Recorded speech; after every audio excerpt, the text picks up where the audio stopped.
완도와 더불어 함께하는 완도 주사랑교회. 오늘 우리에게 주신 하나님 말씀은 룻기 1장 1절에서 14절까지 말씀입니다. 룻기 1장 1절에서 14절까지 우리 하나님 말씀을 한 절씩 교독해서 읽겠습니다. 사사들이 치리하던 때에 그 땅에 흉년이 드니라. 유다 베들레헴의 한 사람이 그의 아내와 두 아들을 데리고 모압 지방에 가서 거류하였는데 그 사람을 그의 아내의 이름은 나오미요 그의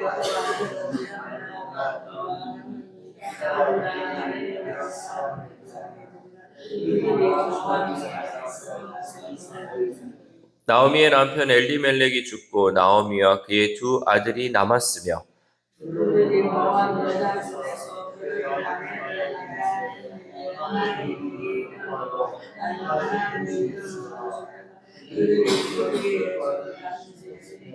말론과 기럨 두 사람이 다 죽고 그 여인은 두 아들과 남편의 뒤에 남았더라. 그 여인이 모압 땅에서 여호와께서 자기 백성을 돌아보사 그들에게 말씀을 주셨다고 이에 우리가 모압 지방에서 돌아보니 있던 곳에서 나오고 두 며느리도 그와 함께하여 유다 땅으로 돌아오려고 길을 가다가 나오미가 두 며느리에게 이르되 너희는 각기 너희의 어머니의 집으로 돌아가라. 너희가 죽는 데를 나를 선택한 것 같이 여호와께서 너희를 선택하기를 원하노라. 여호와께서 너희에게 허락하사 각기 남편의 집에서 위로를 받게 하시기를 원하노라 하고 그들에게 입맞춤에 그들이 소리를 높여 울며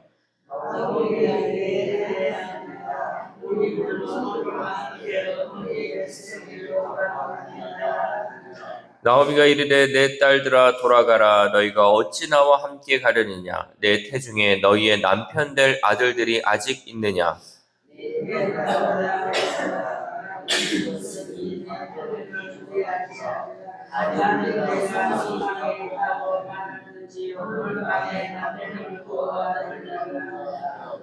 너희가 어찌 그들이 자라기를 기다리겠으며 어찌 남편 없이 지내겠다고 결심하겠느냐. 내 딸들아 그렇지 아니하니라. 여호와의 손이 나를 치셨으므로 나는 너희로 말미암아 더욱 마음이 아프도다 하매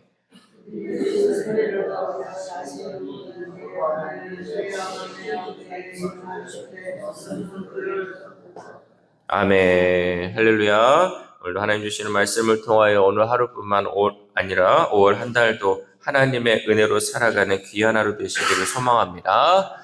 우리의 인생이 내 계획대로 착착 진행될 때 사람들은 그것을 성공이라고 말합니다. 내가 하고자 한 대로 했을 때, 그것을 이루었을 때 성공이라고 하죠. 하지만 우리는 내 계획이 실패하는 지점이 바로 하나님이 일하는 시작점이라는 사실을 잊지 말아야 합니다. 그러니까 우리가 봤을 때 이것은 내 인생에 있어서 끝인 것 같고 마지막인 것 같고 절망인 것 같은데 하나님의 일하심은요, 거기서부터 시작된다는 거죠. 왜? 내가 이제 내려놓으니까 하나님께서 일하기 시작하신다라는 거죠. 인생이 꼬였다고 느낄 때 하나님은 그 꼬인 매듭을 풀며 하나님의 은혜를 엮어 가십니다. 우리는요, 막 이렇게 인생이 이렇게 복잡해가지고 꼬여가잖아요. 그러나 하나님은 그 매듭 하나하나를 풀어가면서 하나님의 일을 진행하신다는 거죠. 오늘 본문의 나오미가 바로 그 인생의 막다른 골목, 인생의 끝에 서 있었습니다.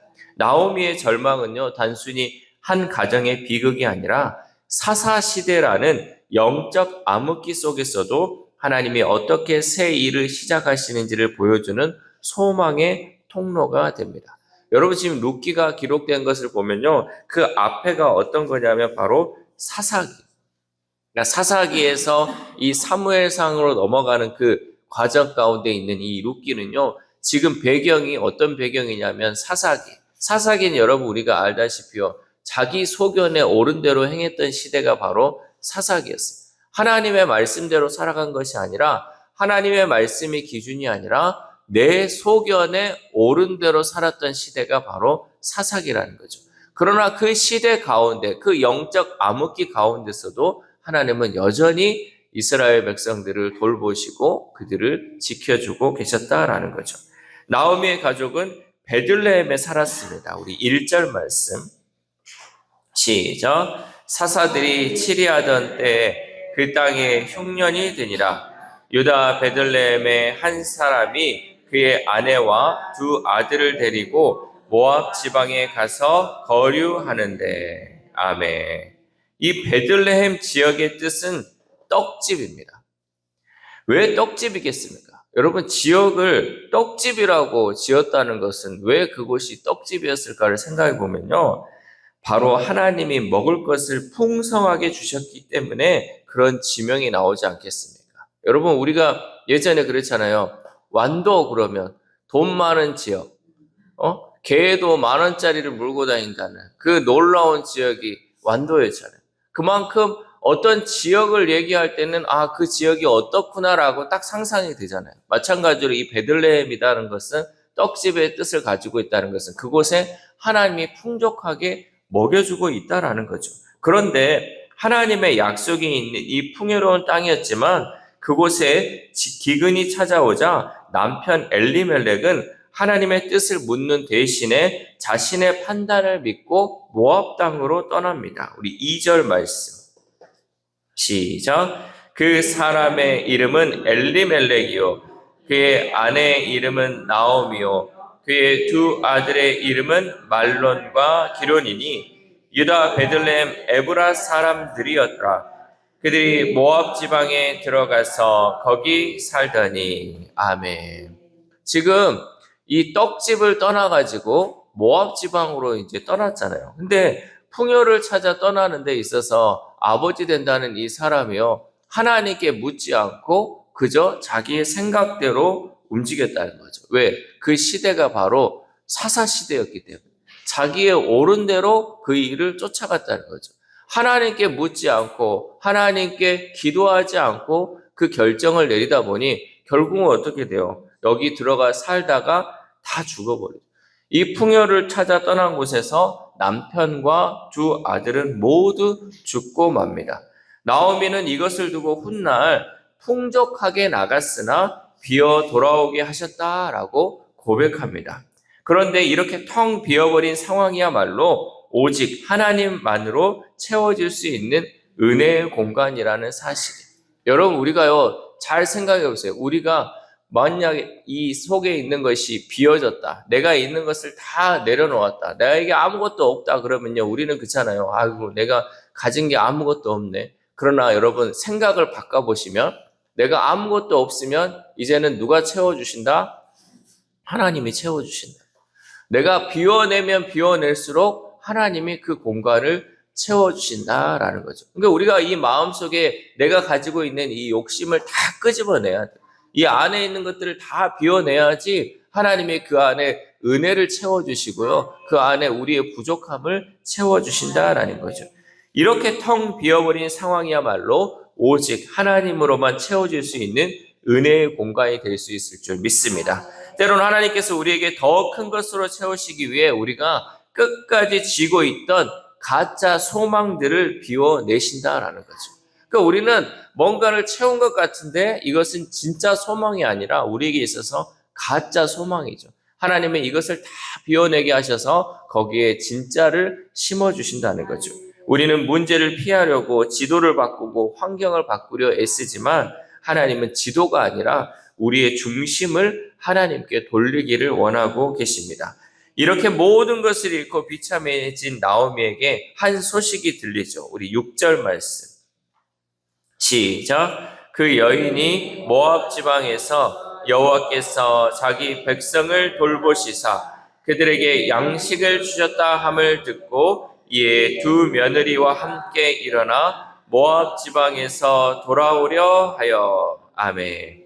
나오미는 다시 약속의 땅으로 돌아가기로 결단합니다. 그러나 그녀는 함께 길을 나선 두 며느리 오르바와 룻에게 고향으로 돌아가길 권유합니다. 왜냐하면 자신과 함께하는 것은 인생을 낭비하는 일이라 생각했기 때문이죠.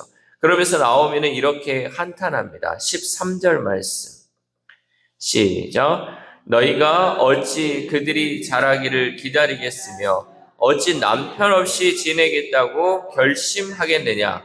내 딸들아, 그렇지 아니하니라. 여호와의 손이 나를 치셨으므로 나는 너희로 말미암아 더욱 마음이 아프도다 하매. 아멘. 여기에서 여호와의 손이 나를 치셨으니라는 이 고백은요, 신앙의 고백이 아니라 나오미가 너무 고통스러워서 그에 대한 좌절의 표현입니다. 그런데 하나님은 이 원망조차 부르짖음으로 들으시고 이미 회복의 발걸음을 떼게 하셨습니다. 여러분, 회복은요, 고통의 순간에도 모든 주권이 하나님께 있음을 인정하는 데서 시작됩니다. 하나님은 나오미가 스스로 낭망했던 그 밑바닥에서 그녀가 상상하지 못할 큰 일을 준비하고 계신 줄 믿습니다. 결국 오르바는 떠났지만 룻은 나오미를 붙쫓았죠. 14절 말씀. 시작. 그들이 소리를 높여 다시 울더니 오르바는 그의 시어머니에게 입맞추되 룻은 그를 붙쫓았더라. 아멘.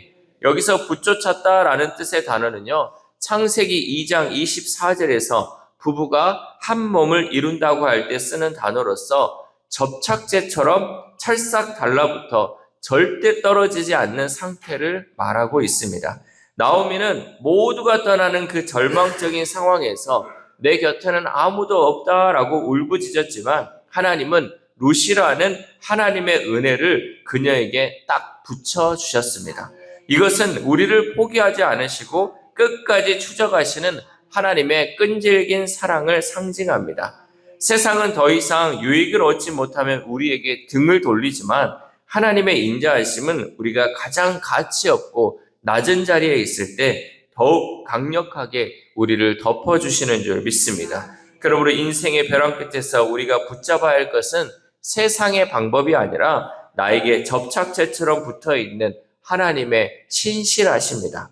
여러분, 우리가 끝이라고 생각한 그 지점에서 하나님은 룻을 통해 놀라운 역사를 이미 시작하고 계신 줄 믿습니다. 사랑하는 우리 선악교회 성도 여러분, 나오미의 끝은 결국 다윗 왕의 계보가 되어 인류를 구원할 예수 그리스도의 족보로 이어지는 위대한 시작이 되었습니다. 혹시 지금 인생의 벼랑 끝에 계신 분이 있으십니까? 그러나 그 순간 기억하십시오. 우리가 모든 소망의 끝을 놓았을 때 하나님은 비로소 하나님의 전능하신 팔을 걷어붙인다는 사실입니다. 그 하나님께서는 하나님의 인자하심으로 우리를 절대로 떠나지 않으시고 지금도 우리의 삶에 밀착되신 줄 믿습니다. 그러므로 우리는 놀라운 일을 시작하실 그 하나님을 바라보며 오늘을 감사하며 살아갈 수 있기를 소망합니다. 그 하나님만을 바라보며 하나님과 함께할 때 우리의 마침표는 언제나 새로운 시작을 알리는 쉼표가 될 줄 믿습니다. 이 새벽 우리가 함께 기도할 때 하나님, 나는 끝이라고 생각했지만 하나님은 그때에서야 비로소 시작하심을 깨닫습니다. 우리의 삶 속에 어려움이 찾아올지라도 그 순간 하나님을 잊어버리지 않고 더욱더 하나님을 붙들 수 있게 해달라고 기도합시다. 또한 오늘 하루를 살아감에 있어서 룻이 나오미를 붙쫓았던 것처럼 우리는 하나님께 찰싹 달라붙어 절대 떨어지지 않는 삶을 살아가는 저 여러분 되시기를 주님의 이름으로 소망합니다. 기도하겠습니다. 하나님 감사합니다. 이제 5월 1일, 5월의 첫날을 우리에게 허락하여 주시고 이 시간 우리가 세상 가운데 있지 않게 하시고 졸음 가운데 있지 않게 하시고 주의 성전에 나와 하나님 말씀 듣고 기도할 수 있는 은혜 주심에 감사를 드립니다. 세상의 많은 사람들은 하나님 이것을 놓치고 이것이 얼마나 중요한지 깨닫지 못하지만 우리에게는 말씀을 듣는 것, 하나님께 나오는 것이 세상 어떤 것보다 귀함을 우리에게 일깨우셔서 주의 성전에 나와 하나님 말씀 듣고 기도할 수 있는 은혜 주심에 감사를 드립니다. 주님, 5월 한 달도 하나님 은혜를 베풀어 주시고 그 은혜의 삶 속에서 오직 하나님께만 착 달라붙어 있는 우리의 신앙이 될 수 있도록 도와주시옵소서. 특별히 아픈 한우들을 위해서도 기도합니다. 하나님, 더 하나님께 붙어 있게 하시고 더 하나님께 매달리게 하시고 더 하나님께 기도함을 통하여서 하나님이 주시는 그 치료의 광선을 통하여서 온전하고 깨끗하게 치료되는 우리 환우들의 삶이 될 수 있도록 도와주시옵소서. 우리의 다음 세대, 우리의 자녀들이 있습니다. 하나님, 특별히 5월 가정의 달 우리 자녀들을 하나님 생각하며 또 우리 자녀들을 바라볼 때 하나님, 하나님께서 우리를 바라보시는 그 마음으로 우리 자녀들을 바라보게 하시고 더 사랑하게 하시고 더 주님의 자녀로서 기도할 수 있는 우리 모두가 될 수 있도록 도와주시옵소서. 또한 오늘 하루를 살아갑니다. 하나님, 오늘도 우리에게 쉼을 주시고 다시 시작할 수 있는 은혜 주심을 통하여서 이번을 아버지 오늘 하루를 살아감에 있어서 하나님이 주시는 그 은혜 안에서 오직 하나님만을 바라보는 귀한 하루 될 수 있도록 도와주시옵소서. 이 모든 말씀 우리를 구원하여 주신 예수 그리스도의 이름으로 기도드립니다. 아멘.